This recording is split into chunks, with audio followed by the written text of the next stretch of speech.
Hello, everyone. Welcome inside the Red Earth Production Studios for another edition of YBMcast. Always powered by Game 7 Baseball, game7baseball.com. I'm getting better at that as we move along. And, hey, look, we're going to be out this weekend with the Game 7 guys, Mother's Day weekend. Hopefully, we're going to get this guy out here with some information. We're out 3 weeks in a row. With Game 7 Baseball, Mother's Day, Midland Invitational, Armed Forces Day Classic. Over the next 3 weeks, we're going to be having some fun, talking some baseball, bringing some highlights. We'll be live streaming. Hopefully, we'll be able to live stream the 14U Championship this coming weekend for Mother's Day. That's our goal. Hopefully, the bandwidth will work out. That's always we're going to be at Ozzy's, so I believe it will. Yes. So we'll always, it's always predicated on that, but that's our goal this weekend, folks. So, but today, as always, our youth report, and we've been talking with Shane Eames, Premier Hitting Development. Get your PhD. That's what we're here to do, and it's not just within the physical, but also the mental approach. It's a holistic approach to what you're doing, isn't it? Absolutely. I mean, we're here to develop not just the physical aspect of the swing, but the mental aspect of the swing, having a game plan. Each at-bat's a different challenge. Each pitcher is a different challenge. Mm-hmm. So preparing yourself and understanding and coming with a mindset to have an approach early in the count, have an approach late in the count, have an approach situationally. If you're called upon to bunt, you do it. You move a runner over, you have to understand how to manipulate the barrel to move runners over. And when it's time to let it eat, let it eat. But, first and foremost, it's building a complete hitter. And that's the whole idea of what I tried to put together is I just don't want them to be good at one thing. I want them to be good at everything. Right. I want to do this. I'm going to switch this up because it just popped in my head, and I sometimes do this. We were going to talk fundamentals, but I want to do this real quick because of what you said. How many young players that you're coming in contact with that have come to you, and I'm talking about pre-high school, mm-hmm. and maybe even some high school kids after that, right? Understand having an approach, what that word actually means within the vernacular of baseball and coming to the plate. Not many do understand that because the culture in which everything is taught now is just predicated on swing mechanics. Baseball IQ to me is very, very poor. Mm-hmm. Kids don't watch the game on a regular basis. When they do go to a game, there's so much interaction with everything else in the ballpark that they forget why they're really there. And I'm not trying to take away the entertainment aspect of the game, but for me as a child growing up and as an adult, I show up an hour and a half before the game starts. I watch players warm up. I watch the routines. I watch everybody's tendencies and how they go about their business. But I'm enthralled into the game because that's mm-hmm. what that's the culture that I was brought up in, is I love the game. I'm a purist, and I love every aspect of watching the game. But it's a different culture that we live in now. Everything's predicated more on just swinging the bat and, some of the sexy numbers with measurables. And that's all important. And I'm not trying to discount that as well. The data is important. The feedback from that is too. But when is the last time you've ever really sat down and looked or, been into a facility where a practice just becomes a skull session? Right. Are they breaking out the dry erase board? Are they talking about different aspects? Are they having talks about, okay, what is our two-strike approach? What is our situational approach? How are we going to attack a pitcher if he can command one side of the plate but he can't command the other side of the plate? What happens once, Johnny starts seeing a breaking ball at 11 and 12 years old? Mm-hmm. I just don't think there's enough priority in that side of the game anymore that we get just lost in taking swings or taking ground balls, or throwing bullpens. We need to reestablish baseball IQ in a bad way because I talk to a lot of college recruiters and a lot of pro scouts, and I was in the pro scouting industry for about 10 years. And when we would scout an athlete, we would have aptitude tests. They'd go through a number of different tests of IQ and stuff like that. And throughout the years from when I started to when I finished in the scouting, it went down drastically because we're just not teaching the mental aspect of the game or the fundamental aspect of having an approach, Sure. and structure in that. We just chase swings, and that's something that we really need to address, because baseball IQ is extremely poor right now. I think the athletes are tremendous. Yes. Higher rates of velocity, high rates of exit velocity. They run faster. They're bigger. They're stronger. That's great. We need that. That's fantastic. But the IQ aspect suffers. Can you, and I think this is an interesting point when you're talking about approach and you're talking about the IQ, the mental IQ of baseball. And I think there's people that really don't know what that means too as well. But I think we've kind of lost some of that in the fact that I remember back in the day, you could get a scorebook at the ballpark, at the Cardinal game. There's a scorebook in the program. Right. You get the program, you can keep score of the game. Nobody uses it anymore. Nobody uses it. I was out this weekend, I'm calling these games, and it's really pushed me to go back to it. And I've always done scorekeeping. I enjoy it. And it helps you understand what's an error.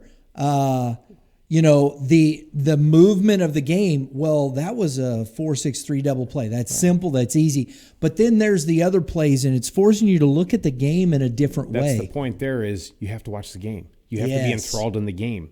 There's too many distractions now. For a lot of kids, everybody is tablet driven. They got an iPhone. They got an iPad. They're playing. I watch, and this what scares me too. And the ballpark safety is a big deal, because I watch 10 and 11-year-old guys or girls, and they're on their iPhone and they're playing a game during the middle of a game, and this guy hits a 115-mile-an-hour laser into the stands. These kids are getting domed up because they're not watching the game. Right. So now safety precautions. They have to put in extra netting, and I'm all for the safety aspect. No, I understand. But I kept score a lot as a kid because I was involved in the game. Every pitch, it was involved in the game. But it makes you follow the game. But people get bored with that.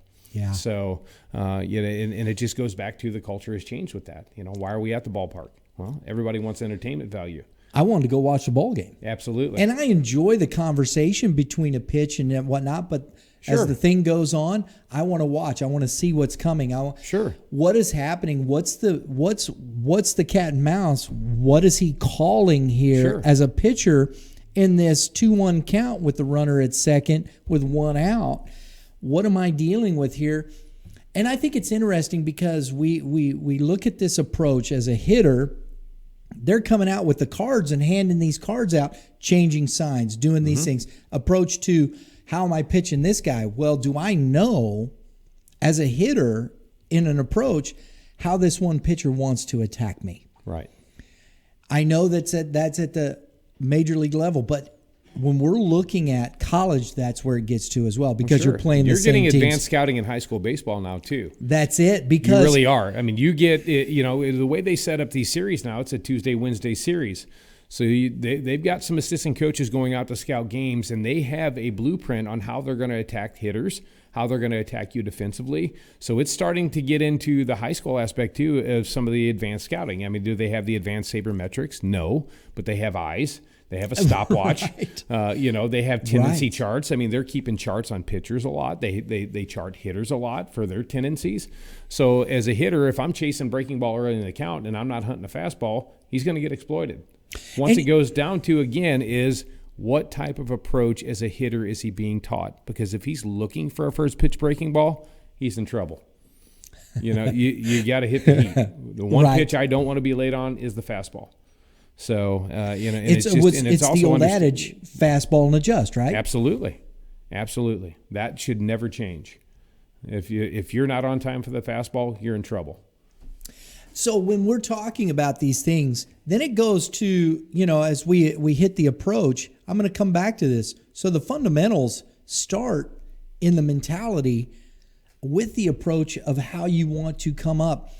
Because I look at two aspects, and I'll throw this at you, Shane. I believe these things very much, because I've always put these things within. It's something my dad taught me. It's an old adage from it's not old. It's still in use. It's flight training and whatnot. Power plus attitude equals performance. So as we all know, power, knowledge. but it's also the application. This is what we're talking about, IQ. Just because you have knowledge doesn't mean you know how to use it. Absolutely. I mean, that knowledge it has to be dispersed. There's a blueprint to having knowledge as well. Exactly. So then your attitude, what's your attitude towards what you're doing? Mm-hmm. So those two things have to mix a mental focus and what I call a physical focus. Mm-hmm. Because if you haven't focused your body physically, and that's what, in my estimation, becomes mechanics. Sure.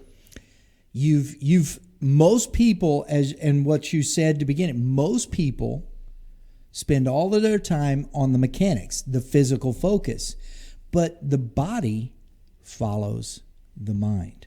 Absolutely. So if you don't train the mind, and there's so many different programs for pitch tracking now, the Win Reality and Game Sense and stuff like that, and I think it just doesn't get utilized as well as it should.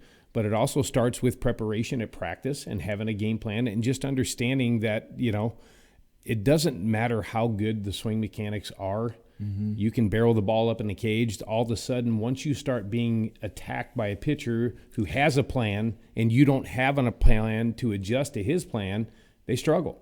Right. A lot of pretty swings, a lot of 5 o'clock hitters that I see for a 7 o'clock game, because that's all they're worried about is hitting cage bombs and what their exit velo and everything else is in there. And like I said, the measurables are there. Sure. They're an important aspect. I'm not trying to discredit that. No, but at the end of the day, if you can't take a swing and make it play in a game when you've got a guy who is disrupting your timing, changing speeds, changing locations and movement, and adjust, your first at bat might not be so successful. But if you go up with the same exact plan of not having a plan for your second at bat, you're in trouble. So it's a game of adjustments. But the thing of it is, we don't teach these players how to make adjustments. It's the same violent swing where you have to adjust things. You have to know where your hot zone may be that day. Hey, I'm chasing the break. I have to hunt pitches that I know that I can get to, and it's undervalued. One of the things that just popped in my head, I follow the Dodgers. I grew up a Dodger fan, so I still follow the Dodgers. I like the Cardinals, but I've always been that. And so, and a player popped ahead in my mind when you said that, especially a violent swing. Mm-hmm. And that is Cody Bellinger. Absolutely. Cody Bellinger is as talented as they come. Mm-hmm. Has had some really big years. Right.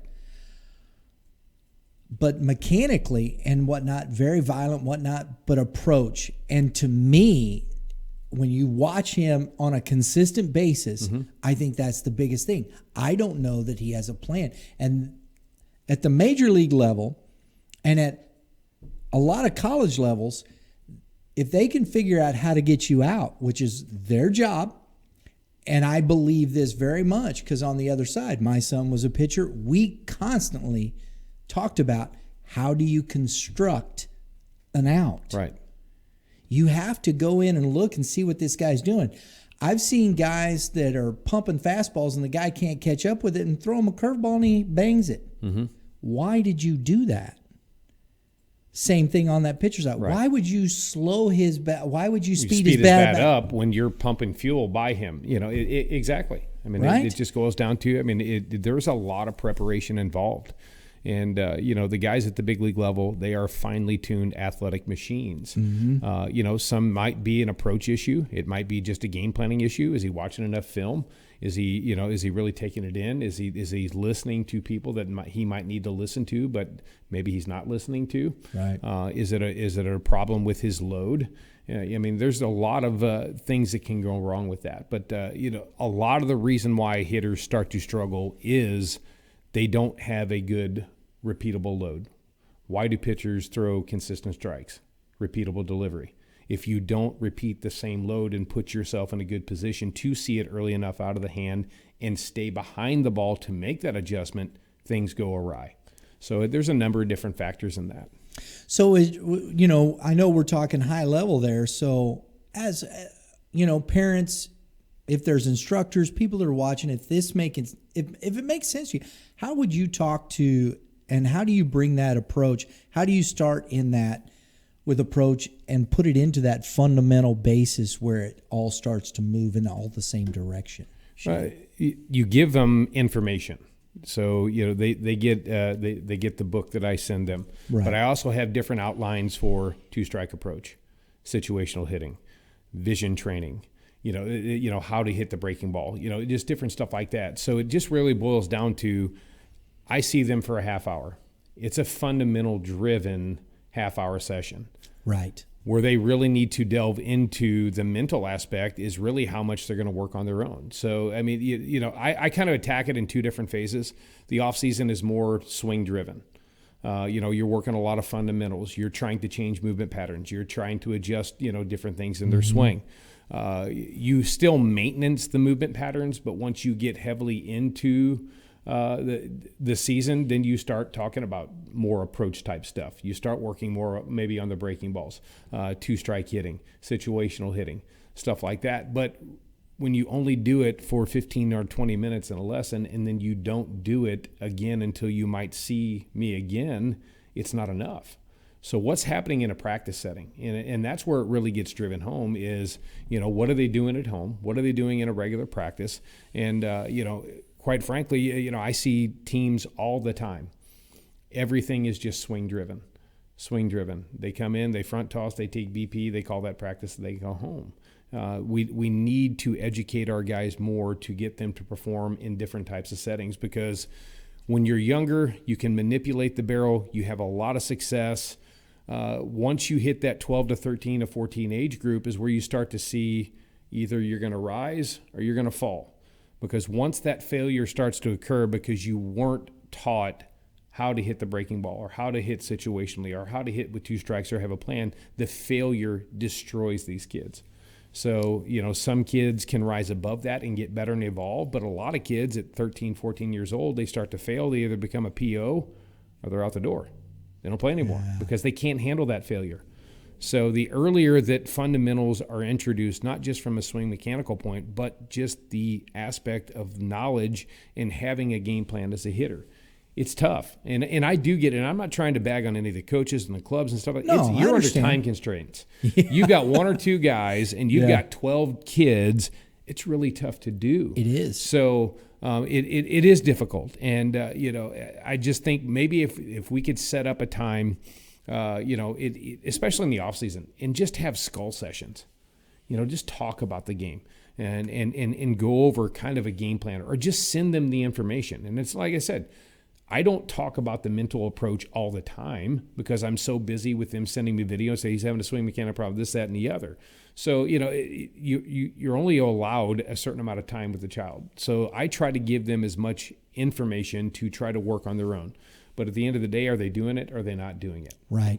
So it's tough. It really is tough. And fundamentally, I think it's always been interesting to me. I think when you talk about basis of hitting, balance, rhythm, timing, those three things have to be there. How do you set those things? That's foundational in that construct. But I also think that, when you're looking at that, it starts from the mindset down. Am I staying balanced? Do you understand how your body is working? Fundamentally, can I bring that IQ into the whole concept? And as you said, because you're not there, when dad gets the film or takes the video of my swing, can I look at that and understand, I was off balance there. Mm-hmm. I was reaching, it's taking me off balance. So understanding my approach, if I see somebody really pushing away, how do I stay balanced? How do I stay that and be able to, my mechanics, my swing, stay within that construct and still defeat that curveball that's away? Right. Correct? Right. I mean, we video a ton in my sessions, and I try to have the parents there as much as possible to watch the video, not just watching the video, but giving them certain cues to look for when they break down video with that. And then putting a creative set of drills to put these kids in positions that they can feel it, they can see it, and they can understand it. But it's very, very drill driven. It's very precise in what we do, and because they have to get that visual feedback, they need that feel. And you just have to try to consistently come up with drill sets that are going to give them that to get them to understand that. But more so than anything is teaching them what to look for on the video. It's not just the start and then the finished result. It's the little fine-tuned things that get them to understand, okay, well, they're bleeding their corner. We talk a lot about a corner and getting load around the rear leg and establishing it where they might be coiling immediately, but then they might be coming out of the coil and bleeding the coil. They're rushing forward. They're getting a lot of torso turn. So there's a number of different factors on that. And what it really boils down to is how precise that they are with the load. That's what I struggle with the most, is getting people to be on board with just constantly working on putting their body in the right position. That's the boring aspect of it. Everybody wants to swing. Instead of having the butt out swing, right? Exactly. And it's just attention to detail. Yeah. And it's a tough thing to do. But when you don't put your eyes on your child at a young age and you expect them to go down in the basement and just swing the bat, what are we really doing for the kids? And it's tough. And I know mom and dad, most households, mom and dad both work. They're working 9 to 5. They've got other kids, and it is tough. And like I said, it's a hard thing to balance. So for me, what I preach to my kids is it's quality over quantity. Don't go down to the basement and spend an hour and think you're going to be productive. Go down there for 20 minutes. But there's a blueprint that I give them. There's dry swing days that they just work on movement pattern stuff with dry swings, or PVC pipes, or mirror work. Then there's bat path days, and stuff like that. So really don't overwhelm them with that. I think it's very interesting as you're doing that, because to me that seems to develop the mental approach to things. There you have it. Much, much more than just, am I swinging off a tee? Right. That's not a drill. That's activity. Yeah. So the more you can put their body in positions to give them the feedback off of that tee, that is very important with the tee, and the mirror, and some of the bat path trainers that I give them to work with, and our PVC pipes, or medicine ball work. It's just understanding that. But what that melds them into is becoming a complete hitter, because the attention to detail is there. The mental approach starts within the construct of how you're working to build your swing. Then you can take that and develop that into the game approach. Absolutely. As well. Absolutely. I love that. That's fundamentals, right? Sure. That's as fundamental as it gets. Yes. It's not just activity. We're trying to achieve something every week we get in there. This week, the first part of the month it's our test week. Yeah. We're getting data. We're getting video. We're going through numbers and video from where they were last month, and we set up a game plan. That's awesome. And we utilize the game plan. That's good stuff. Appreciate it. Shane Eames, PhD, bro. Let's get after it. You get your PhD. You can follow Shane. Facebook, you're at Premier Hitting Development, right? Instagram, Twitter. Follow him, Premier Hitting Development. Go check it out. Facebook, Twitter, Instagram. It's good stuff. You won't regret. And contact him if you want to get some of his information. I'm sure absolutely you have that available. Knowledge is power. It doesn't matter where you play at, who you play for. I'm here to help and grow the game, and just really get people to understand how really detailed the swing is, and what it's just more than the swing.